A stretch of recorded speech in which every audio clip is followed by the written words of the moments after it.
Welcome to UFO to UAP. I'm your host, Matt Tones. Thank you for joining in. If you're not already a subscriber, please do press that button as it is a massive help. And please share your comments and thoughts in the comments section. Today's episode, Area 51, we're taking you back to the truth behind America's most famous secret base. There may be no location on Earth more closely associated with UFO secrecy than Area 51. Mention the name almost anywhere in the world, and people immediately think of hidden hangars, crashed flying saucers, alien technology, reverse engineering programs, and government cover-ups. For decades, Area 51 has occupied a unique place in popular culture. It has appeared in movies, television shows, books, documentaries, conspiracy theories, internet forums, and increasingly, modern disclosure discussions. For many people, Area 51 isn't simply a military base. It is the epicenter of the UFO mystery itself, the place where answers are allegedly hidden, the place where governments conceal extraordinary secrets, the place where crashed craft are stored and studied beyond public view. But what is Area 51 really? How did a remote section of the Nevada desert become one of the most famous locations on Earth? What do we actually know? What remains speculation? And why does this facility continue appearing in almost every major conversation about UFO disclosure? Tonight, we're separating myth from mystery, because the real story of Area 51 is fascinating enough without embellishment. And understanding that story helps explain why the base continues to sit at the center of the modern UAP debate. To begin, we need to travel back to the Cold War. The year is 1955. The United States is locked in a rapidly escalating intelligence competition with the Soviet Union. Nuclear weapons have transformed global security. Military planners are desperate for information, and one problem dominates strategic thinking. The United States has very limited visibility inside Soviet territory. Satellites do not yet exist. Long-range intelligence collection remains difficult. American leaders need a way to monitor Soviet military capabilities without triggering a wider conflict. The solution arrives in the form of a revolutionary aircraft, the Lockheed U-2. Designed under extraordinary secrecy, the U-2 could fly at altitudes previously considered unattainable, high enough to photograph Soviet facilities while remaining beyond the reach of most air defense systems of the era. Testing such an aircraft required isolation, security, and vast areas of restricted airspace. The CIA and the Air Force began searching for a suitable location. What they found was a remote dry lake bed in Nevada known as Groom Lake. Surrounded by mountains and far from population centers, it was almost ideal. Construction began rapidly. Official maps often ignored the facility. Public discussion was virtually non-existent. The site soon became known internally as Area 51. The name itself originated from mapping and administrative designations connected to the Nevada test site. What happened next would unintentionally create one of the greatest UFO legends in history. The U-2 represented a technological leap. Commercial airliners in the 1950s typically operated below 20,000 feet. The U-2 could fly above 70,000 feet. To observers on the ground, the aircraft appeared unlike anything they had ever seen. Pilots reported strange objects. Civilians reported unusual lights. Military personnel documented sightings. Investigators often discovered a simple explanation. People were observing secret American aircraft. The irony is remarkable. Some of the earliest UFO reports associated with Area 51 were not extraterrestrial. They were classified aerospace projects.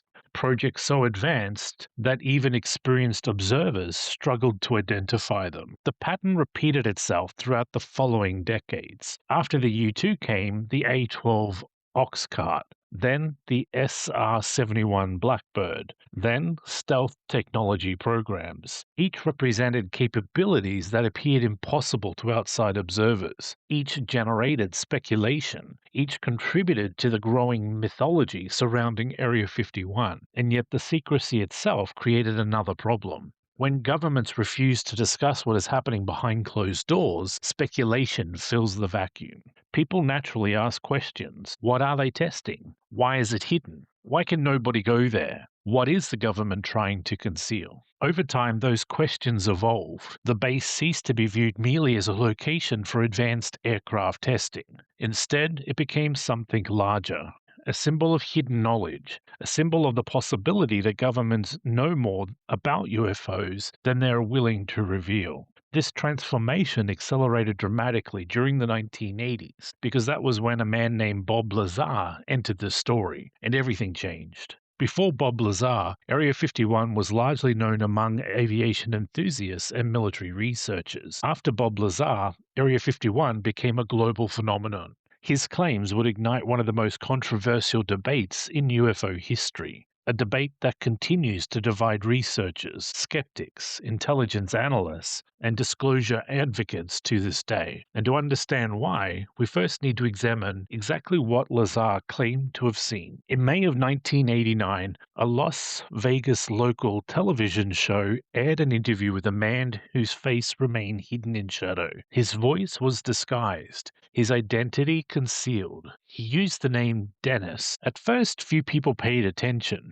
Area 51 was already surrounded by rumors. Stories circulated constantly. Most disappeared as quickly as they appeared. But this story was different because the man later stepped forward publicly. His real name was Bob Lazar, and what he claimed would transform Area 51 from a secret military base into the most famous alleged UFO location on Earth. According to Lazar, he had been recruited to work at a facility known as S4. A location he claimed was situated south of Area 51 near Papoose Lake. There, Lazar alleged he participated in efforts to reverse engineer extraterrestrial technology, specifically flying saucers. His story was extraordinary. Lazar claimed the United States government possessed multiple non-human craft. He described vehicles unlike conventional aircraft. He discussed advanced propulsion systems, he spoke about gravity manipulation, and he introduced a concept that would become central to his narrative, Element 115. According to Lazar, this exotic material powered the craft. When used within a sophisticated reactor system, it allegedly generated gravitational effects that enabled extraordinary flight characteristics. The claims were sensational, and they arrived at the perfect moment. The Cold War was ending. Public trust in government institutions was evolving. Interest in UFOs was growing. And Area 51 remained officially unacknowledged by the United States government. The combination proved explosive. Suddenly, Area 51 was no longer simply a location where secret aircraft were tested. It became something far more intriguing. The alleged center of a hidden reverse engineering program, a place where recovered technology from unknown origins was being studied behind layers of security. The public response was enormous. Books followed, documentaries followed, radio programs followed. And for many people, Lazar became the face of modern UFO disclosure. Yet from the very beginning, controversy surrounded his story, because extraordinary claims require extraordinary evidence, and investigators quickly began examining Lazar's background. Questions emerged about his education. Questions emerged about his employment history. Questions emerged about elements of his account that could not be independently verified. Critics argued that significant portions of Lazar's story lacked supporting documentation. Some educational records could not be located. Certain claims appeared difficult to verify. Skeptics pointed to inconsistencies and gaps. Supporters responded with a different argument. They suggested that if Lazar had truly participated in highly classified programs, the absence of records might itself be expected. This debate continues today, more than 3 decades later, and it highlights a recurring challenge within the UFO field, the difference between a compelling story and verifiable evidence. To this day, no publicly available evidence has conclusively demonstrated that extraterrestrial craft were stored at Area 51. Likewise, no publicly available evidence has conclusively disproven every aspect of Lazar's account. The result is a controversy that persists, one of the most enduring in UFO history. Perhaps the most fascinating aspect of the Lazar story is not whether every detail is accurate, it's the effect the story had on public perception. Before Lazar, Area 51 represented secrecy. After Lazar, Area 51 represented UFO secrecy. That distinction changed everything. Suddenly, every restricted hangar became suspicious. Every classified project generated speculation. Every unexplained light in the Nevada sky became potential evidence of something extraordinary. The mythology expanded rapidly. The base became a cultural phenomenon. Tourists traveled to the Nevada desert. The extraterrestrial highway entered popular culture. Businesses embraced the UFO connection. Area 51 became a brand, a symbol recognized around the world. Yet while public fascination focused on aliens, another reality remained largely overlooked. Area 51 was genuinely home to some of the most advanced aerospace projects ever developed. Projects that remain classified for decades. Projects so advanced that their existence once seemed impossible. The U-2, the A-12 Oxcart, the SR-71 Blackbird, the F-117 Nighthawk. These aircraft were real. They were revolutionary, and many remained hidden from public knowledge for years. This creates an intriguing question. If governments successfully concealed programs like these for decades, what else might remain classified? It is a question that continues to fuel disclosure debates today, but it is also a question that requires caution. History demonstrates that governments can keep secrets. History does not automatically prove every alleged secret is real. The challenge is distinguishing between documented secrecy and speculative conclusions. Area 51 sits precisely at that intersection. It's a location where confirmed secrecy and extraordinary claims coexist. Some aspects are established historical fact, others remained unverified, and separating the two remains one of the most difficult tasks facing investigators. This is why Area 51 continues to occupy such a unique position in the disclosure conversation, because unlike many UFO stories, the foundation is undeniably real. The base exists, the secrecy exists, the classified programs existed. The question is where documented history ends and speculation begins. And that brings us to the heart of the Area 51 mystery. Not whether the base is secret, it unquestionably is. Not whether advanced technologies were tested there, they unquestionably were. The real question is whether the secrecy surrounding those programs created the perfect environment for one of the most enduring UFO legends in history, or whether the legend itself emerged because something even more extraordinary was hidden behind the fences. To answer that question, we need to examine what governments have officially acknowledged about Area 51 and what they still refuse to discuss. For decades, the United States government maintained a peculiar position regarding Area 51. Everyone knew it existed.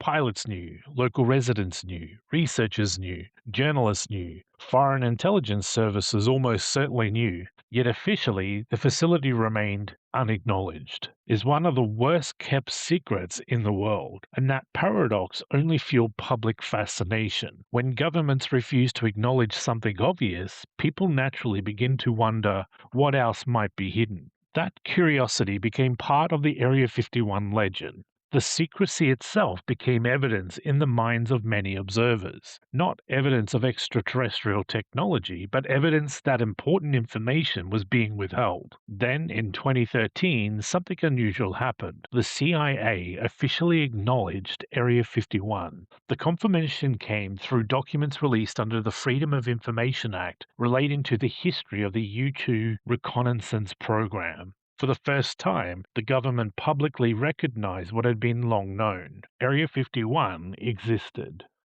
The facility had been used to test highly classified aircraft, and the surrounding secrecy had been essential to national security operations during the Cold War. For many observers, this was a landmark moment, but it also produced an unexpected reaction. Instead of reducing speculation, it intensified it, because the acknowledgement confirmed something many researchers had argued for years. The government had successfully concealed major aerospace programs from public knowledge. The U-2 had once been a secret.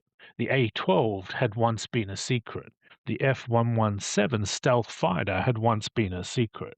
Projects that sounded impossible to outsiders were eventually revealed to be real. This historical reality creates one of the strongest arguments used by disclosure advocates today. The reasoning is straightforward. If governments successfully concealed revolutionary airspace technologies for decades, why assume all classified programs have already been revealed? And it's a fair question. but it also requires careful examination because there is a critical distinction between known classified programs and unknown classified programs. We know the U-2 existed because documentation exists. We know the SR-71 existed because documentation exists. We know stealth programs existed because documentation exists. The evidence is overwhelming. Claims involving reverse engineered extraterrestrial technology occupy a different category. Such claims may be true, they may be false, but they require evidence beyond the mere existence of government secrecy. And this is where many discussions about Area 51 become complicated. Secrecy itself does not automatically validate extraordinary claims. However, secrecy does create an environment in which extraordinary claims become difficult to evaluate. The result is a vacuum, a space between what is known and what remains unknown. And it is inside that vacuum that the Area 51 mythology thrives. To understand why, consider how the facility operates. The airspace surrounding Area 51 remains the most restricted in the world. Access is tightly controlled. Photography is limited. Personnel movements are carefully managed. Many activities conducted there remain classified. From a national security perspective, this makes sense. Advanced aerospace testing requires secrecy. Potential adversaries should not gain access to sensitive technologies, yet from a public perspective, the same restrictions can appear mysterious. The less information available, the more speculation grows. This dynamic has existed since the beginning of the UFO phenomenon. When information is absent, theories emerge. Sometimes those theories prove accurate, sometimes they do not, and distinguishing between the two becomes increasingly difficult.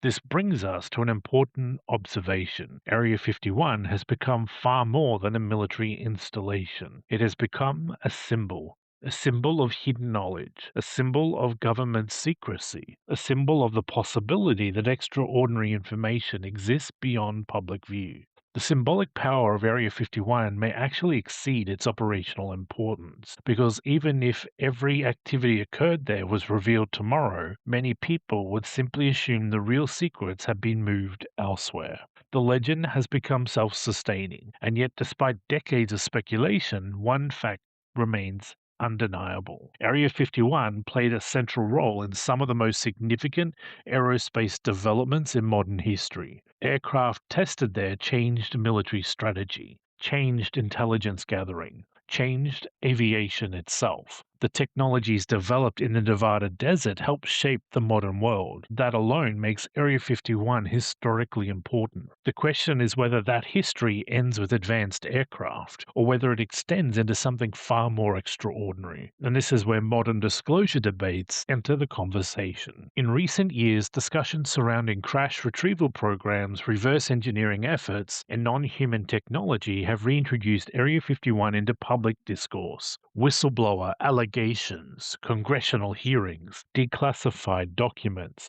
and growing public interest have once again focused attention on the Nevada desert. Many of the claims remain unverified. Some are impossible to independently confirm. Others are actively disputed. But together they have achieved something significant. They have placed Area 51 back at the center of the UFO conversation, just as it was during the late 20th century. And that raises a fascinating possibility. Perhaps the most enduring mystery surrounding Area 51 is not what happened there in the past. Perhaps it is why the location continues appearing in virtually every discussion about disclosure, because even today, decades after Bob Lazar first shared his story, the same questions remain.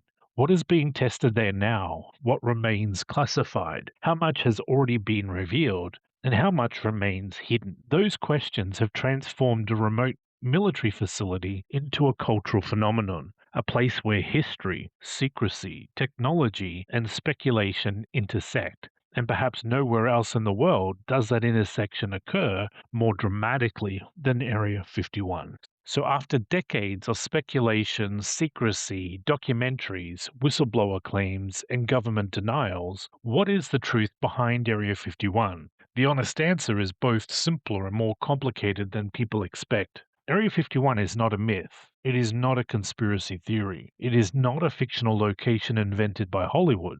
Area 51 is a real military installation. It has existed for decades. It has hosted some of the most advanced aerospace projects ever developed. And for much of its history, the government denied or refused to discuss its existence. Those are facts. The secrecy is real. The classified programs were real. The revolutionary aircraft were real. And that reality forms the foundation upon which every other Area 51 story has been built. The challenge begins when we move beyond what is documented, because this is where evidence becomes increasingly difficult to evaluate. Take Bob Lazar. His story remains one of the most influential narratives in UFO history. Millions of people know his claims. Many believe him. Many reject his account entirely. Yet after more than 3 decades, the central question remains unresolved. There is no publicly available evidence that conclusively proves Lazar worked on extraterrestrial technology. There is also no publicly available evidence that definitively explains every aspect of his story. The result is uncertainty, and uncertainty has always been the fuel that powers the UFO phenomenon. The same applies to many modern disclosure claims. Over recent years, allegations involving crash retrieval programs, reverse engineering efforts, and non human technology have entered public discussion. Some whistleblowers claim such programs exist. Government officials deny knowledge of them. Congress continues requesting information. Researchers continue searching for evidence. The debate continues.